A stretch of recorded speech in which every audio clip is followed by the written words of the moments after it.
This is Chapter 2, Section 2 in the reading of A Course in Miracles.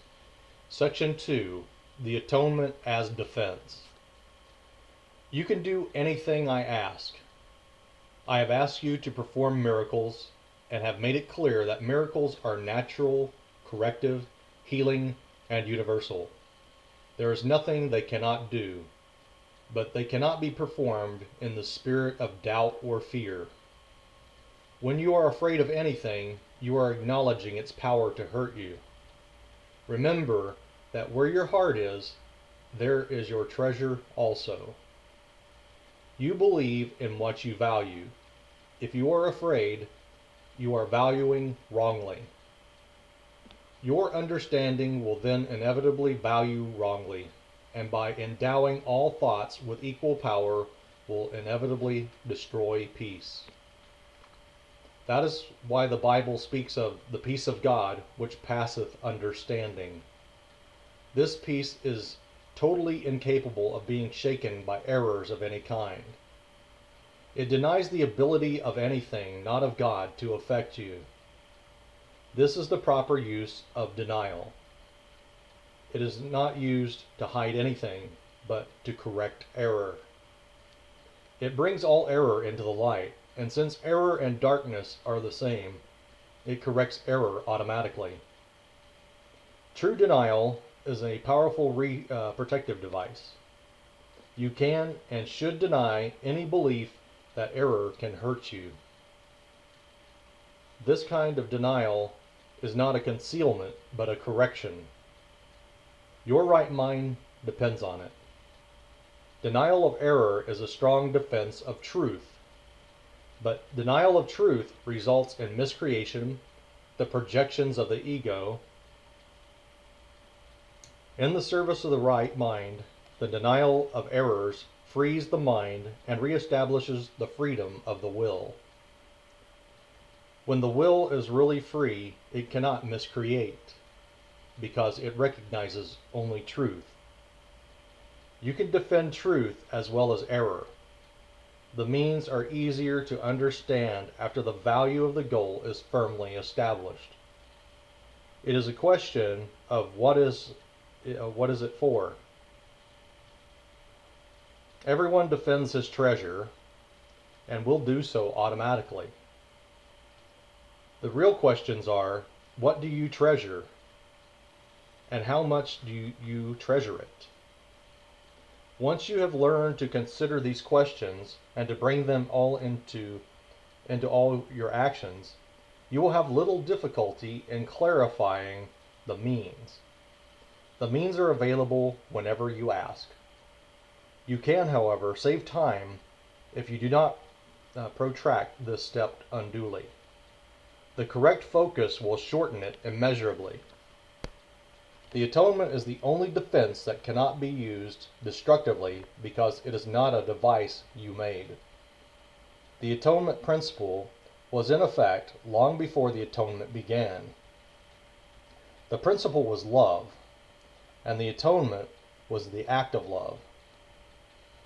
Acts were not necessary before separation because belief in space and time did not exist. It was only after the separation that the atonement and the conditions necessary for its fulfillment were planned. Then a defense so splendid was needed that it could not be misused, although it could be refused. Refusal could not, however, turn into a weapon of attack, which is the inherent characteristics of other defenses. The atonement thus becomes the only defense that is not a two-edged sword. It can only heal.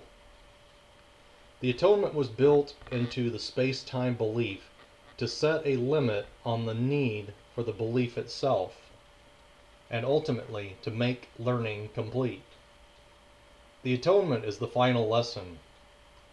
Learning itself, like the classrooms in which it occurs, is temporary.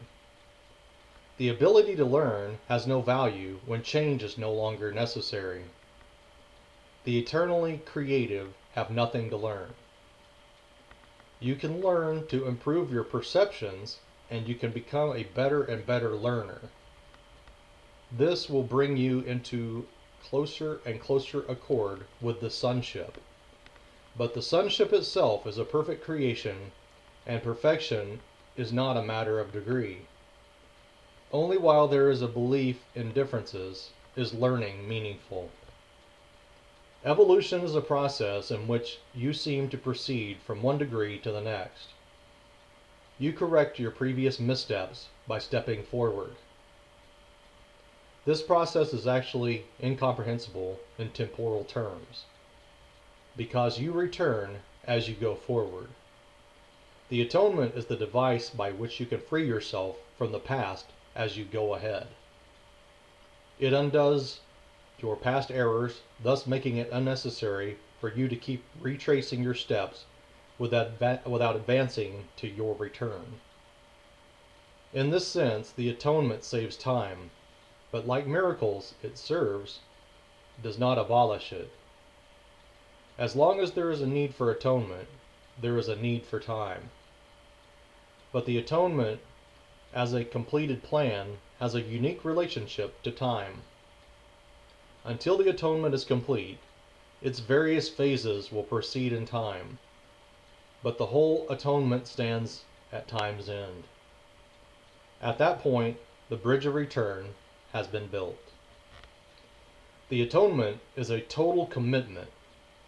You may still think that this is associated with loss, a mistake all the separated sons of God make in one way or another. It is hard to believe a defense that cannot attack is the best defense. This is what is meant by the meek shall inherit the earth. They will literally take it over because of their strength.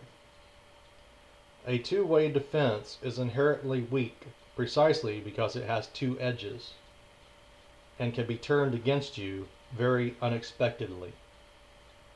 This possibly cannot be controlled except by miracles. The miracle turns the defense of atonement to your real protection, and as you become more and more secure, you assume your natural talent of protecting others, knowing yourself as both a brother and a son.